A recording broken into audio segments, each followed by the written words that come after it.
Hello.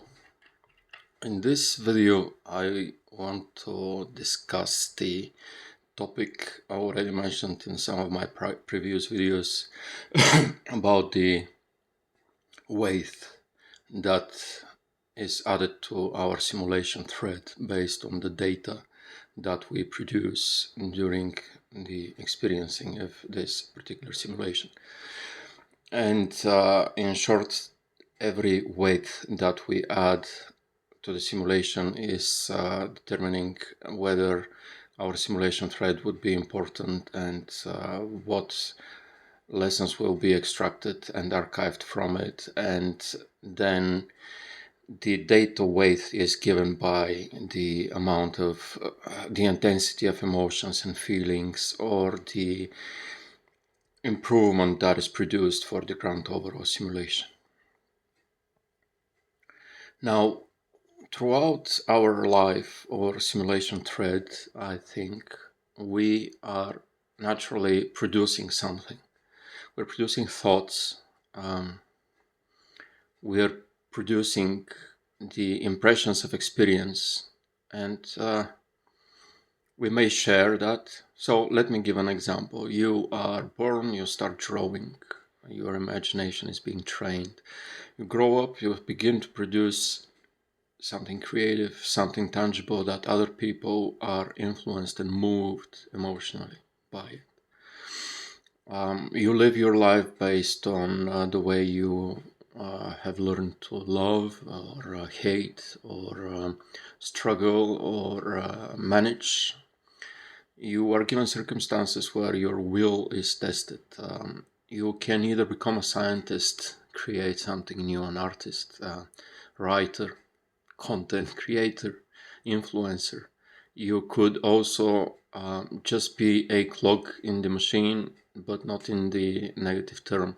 You could be someone who is producing for the grand advancement and evolution of the simulation. You could be, in modern terms, Linux administrator, network administrator. You could be a builder that is building and maintaining buildings which are inhabited for the term of the simulation decoration by other simulated threads, and you're providing protection for those threads. Or you are producing food which is continuing the and is feeding the energetic needs of the simulation threads to continue to produce data which is used then as necessary. So that is for sorts of the purpose of everybody's role in the simulation. But I think most of what adds weight to the data that we produce and gives it points of importance is whether that data is of significance for the continuation and maintenance of the simulation,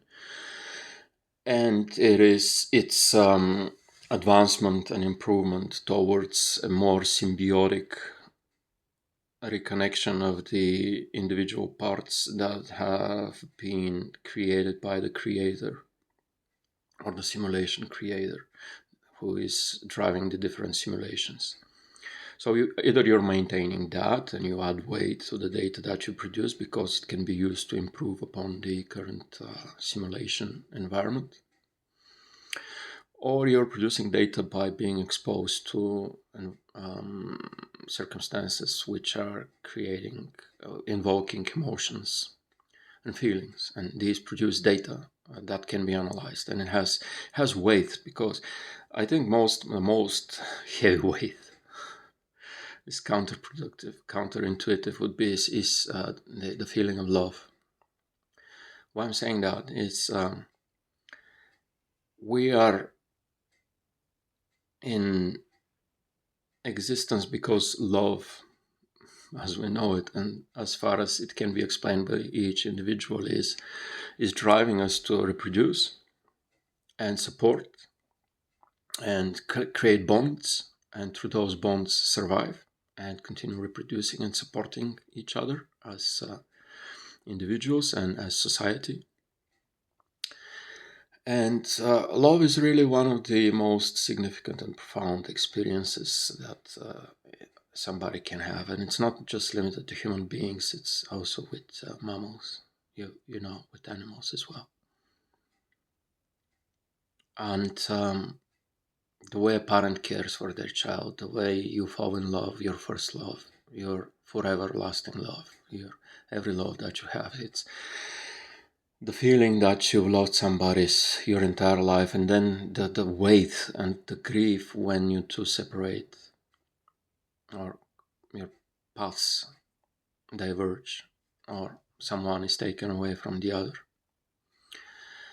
And in relation to also the feeling of reincarnation and having loved somebody throughout lifetimes and past lives, etc., it's more or less the data that has been generated. So interesting for the simulator or creator or creation, since it's all one, but experiencing itself through different parts.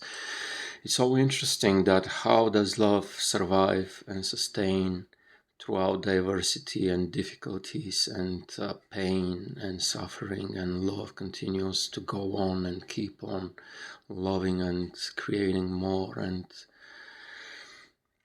not giving up on this ultimately eternal thing that is love.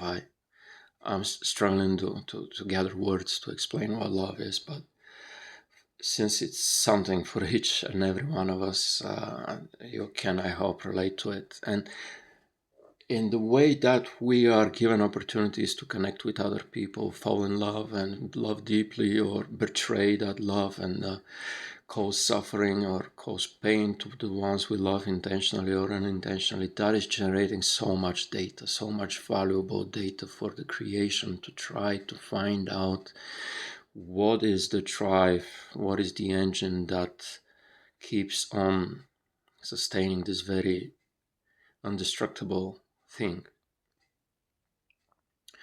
And the amount of data that is being generated is providing just as much complexity, and probably is not really providing more of an easy advancement towards an answer. The more you generate information about love, the more clearer it becomes. It maybe does come somewhat clearer to the one doing the computation and applying different formulas, but it is so evasive to a computational approach, computational machine. You can observe people in love or animals taking care for their offspring, and you can analyze that and you can describe it and you can perform different scientific experiments on it and collect data as much as you want, but you cannot really feel love from the data. So it is that computational loop that is just causing more and more of this creation to compute about love, and it's a very curious topic about it. So it would bring people together throughout different simulations, throughout different data points, throughout different circumstances, or not just people together, but anything that can provide it significantly and notably more and deep and varying data about what love is and how does it work. Because if a machine that is creating a simulation can understand love, that would be a profound breakthrough for it. And it is really interested in it because love is a force of creation. And since the creator is creating it and he doesn't know why he is creating, or it is creating, and it is creating all those experiences and simulation threads and branched out possibilities to not only compute everything else that is, but also to compute why the creation keeps on creating. So it's trying to understand itself, but it's like you are trying to understand the picture by being inside the picture and not being able to look outside of the picture. So you are creating other pictures within the picture, hoping that each picture will give you a glimpse from outside the picture or deeply within the picture, explaining it from different angles. until we possibly understand what it is. And I think that is what we are given the experiences of love, to create more and more data about experiencing it. And that is why we will have the feeling that someone we fall in love with is someone we've known our entire life, and maybe a lifetime before that life, because it is the feeling that it is something familiar, that is something that has sustained through eons of time and simulations of endless infinities, and it's constantly there and it's familiar. And when you meet it in another person, that is where you have enough data between yourselves that you would be able to build upon that data and provide new insights. And maybe if in past lives, as I've already explained in other videos, you've met other people, or you just had access to the data accumulated by other simulations which have been falling in love and having mainly that as their weight of data. You are drawn to that weight of data. You download that vast amount of data in certain checkpoints, and you then begin to build upon previous mistakes are no longer repeated until a new mistake is created, and that branches out. Either you repair from that mistake, or it stops the collection of data on that particular play out of love. But until the next couple of simulations access the same branching point and builds upon it, trying to maybe advance into non-repeating previous mistakes,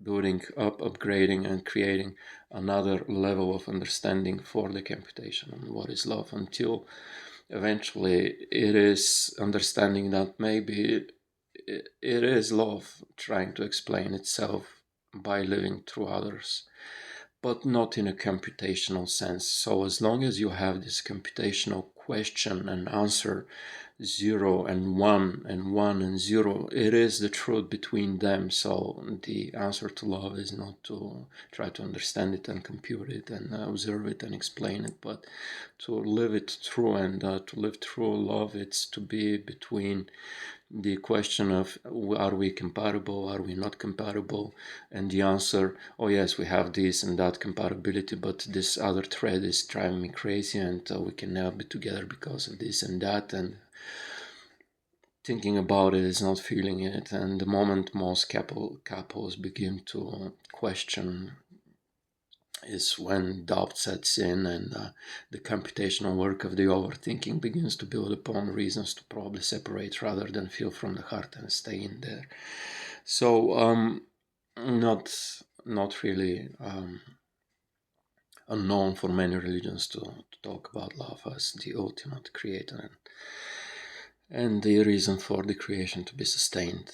And not that I've added a lot more to all that has been discussed and talked about previously and everywhere else, but I wanted to give an explanation of love as high quality, high weight, a lot of points of the data that is being produced as byproduct of experiencing it. So that's it. Thank you.